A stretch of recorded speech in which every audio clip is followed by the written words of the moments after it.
Hello viewers, tutorial 15, question 3. Simplify x squared minus 4 all over x cubed minus 7x squared plus 10x and use your answer to solve the equation given by that same fraction equals 4 over 3.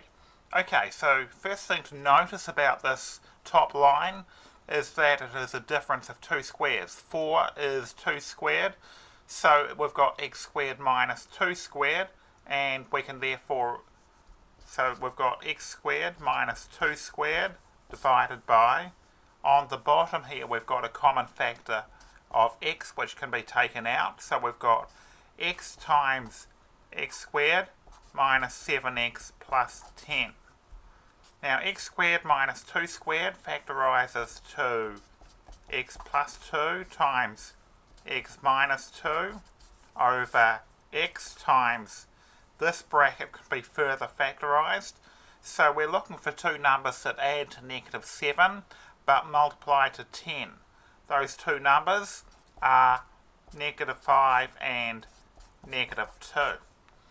So what do we notice about what we have now that we're fully factorised?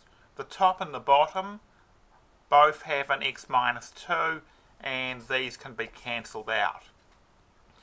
So this equation reduces to, we've already simplified the left hand side, so we've got x plus 2 over x times x minus 5 equals 4 upon 3.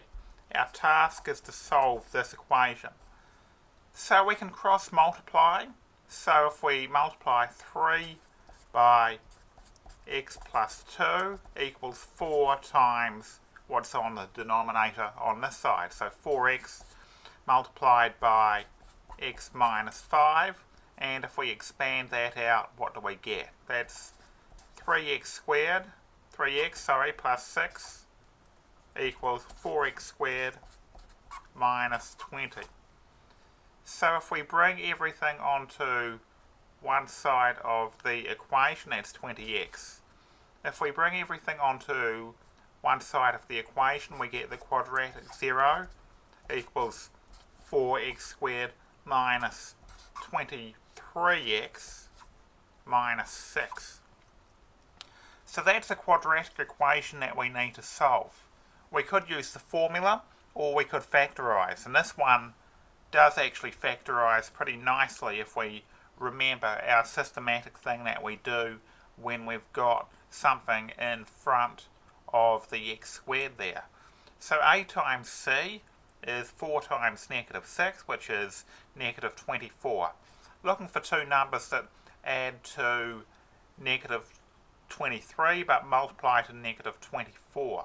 So those two numbers, you could do again, like we say, the systematic list and list out the pairs of numbers that multiply to negative 24, but in this case it's relatively obvious that those two numbers are minus 24x and positive 1.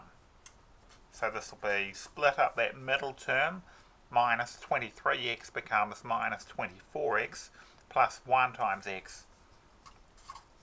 And then we can factorise in pairs, so if we factorise the first pair, we've got a common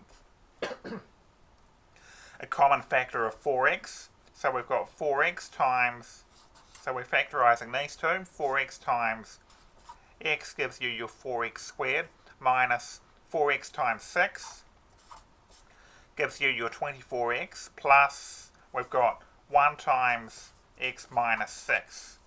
So this can be factorised into x minus 6 multiplied by 4x plus 1 is equal to 0.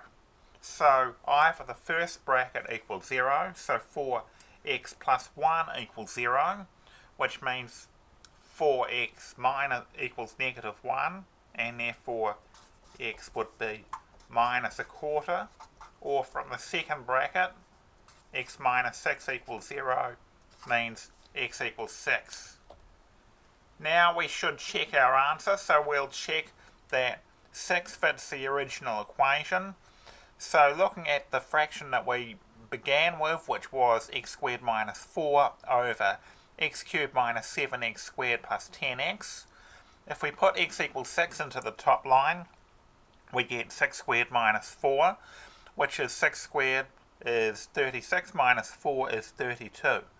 And on the bottom we get 6 cubed is 216, 7 times x squared is 7 times 36, which is 252, and 10 times x would be 60. So we've got on the bottom 216 minus 252, which is so far negative 36, plus 60 is 24.